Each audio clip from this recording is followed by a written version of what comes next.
One Dog and His Boy, Chapter 13, The Detective Agency. Curzon Montgomery sat in his leather armchair, leafing through the pages of Yachting World. There was a 100-foot ketch for sale that he had his eye on. They were asking a ridiculous price, but if the morning's interview went as he hoped, he'd be able to make a bid for it. Not that he liked being at sea. All that roughness and choppiness could really get you down. But you couldn't beat a yacht as a place for giving parties. The room he sat in did not look like an office.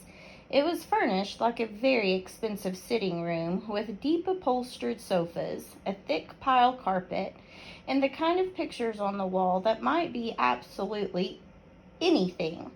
All the same, it was from this room that Curzon ran his media management and manhunting agency, or MMM for short. Curzon did not accept just any sort of client, as he made clear. He was very particular, but actually only very special clients could afford his fees. Not that he was greedy, not at all, but his uncle, Lord Featherpool, had invested a lot of money in MMM, and he expected results. Now Curzon rang for his receptionist, and a beautiful girl with a bandage around her ankle came teetering in.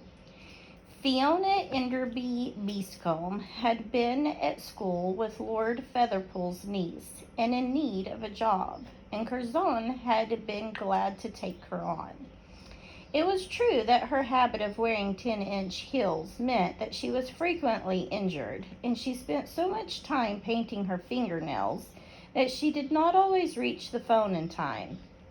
But Curzon had been pleased to hire her because as soon as she opened her mouth, people knew that she came from the right background. "I'm expecting an important client in 10, Fiona, a Mr. Fitton. We shall want coffee. You'd better turn on the infrared detector and the digital decoder and all that stuff. He might want to have a look. And tell Sprocket to keep out of the way." 10 minutes. Was there time for a small snifter? A whiskey before an interview often made things go smoothly. But before he could open the drinks cabinet, the bell rang and Donald Fitton was shown in. Donald and Albina had had a sleepless night. The kidnappers had not rung, and the police were useless, plodding and slow. But the headquarters of the MMM agency was a reassuring sight. The office was on the most expensive block in the city, the sign outside the door in gold letters so small and discreet that it had taken Donald several minutes to find it. Everything, in short, was of the best. Curzon rose from his chair. His large red face was amiable, and they shook hands, and he said, "Now, how can I help you? I gather your son is missing." Yes, Donald was a sorry sight. There were dark rings under his eyes. His hands shook. "We're sure he's been kidnapped, but there's been no word. The police had the nerve to suggest he might have run away, but that's nonsense. Hal had everything he wanted in the world. My wife and I tried to gratify with every whim of his.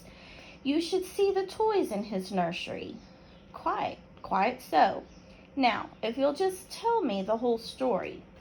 So Curzon switched on the recorder, and Donald told of the night they thought Hal had gone to stay with his friend, and the awful discovery that he had never turned up there, while Curzon nodded his head in an understanding sort of way. "I came to you because I heard how you found Mackenzie's wife's diamonds. It was an amazing piece of work," said Donald. Curzon smirked modestly.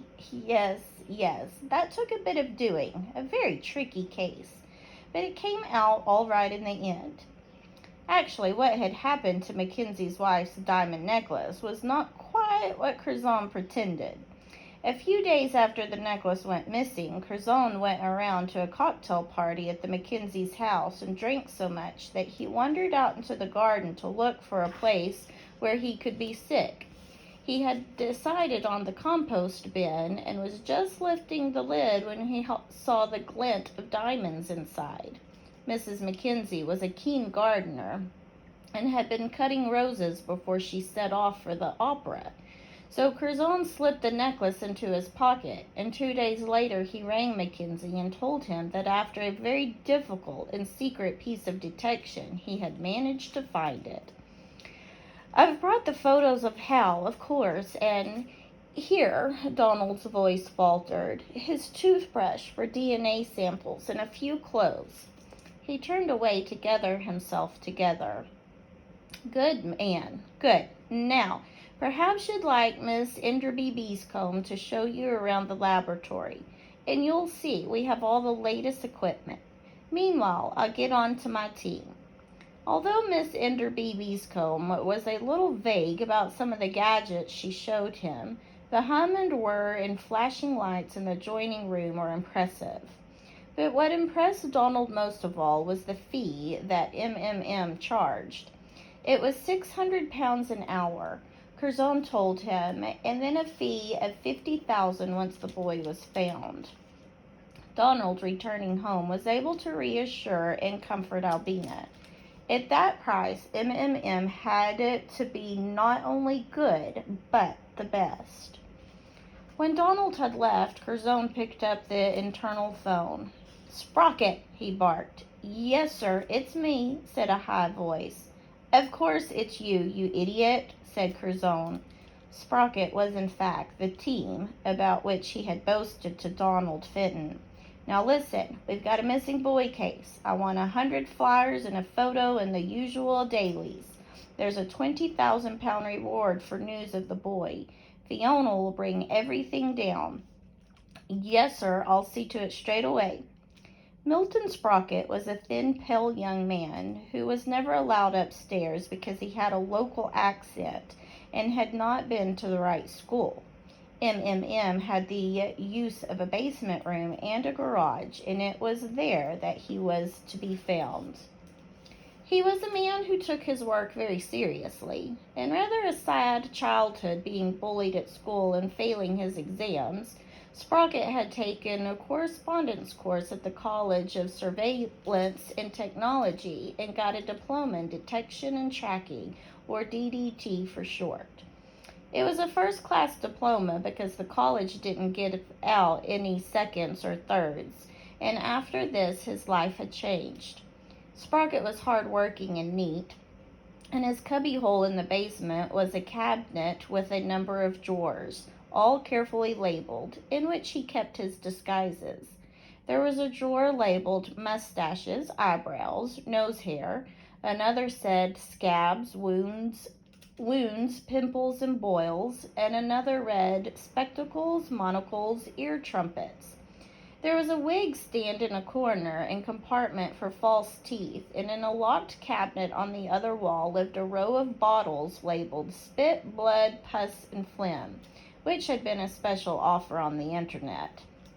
But though being in disguise and stalking people was what Sprocket liked best, most of the room was given over to the latest technology. The gadgets upstairs were only for show. It was down here in the basement that the real stuff was to be found.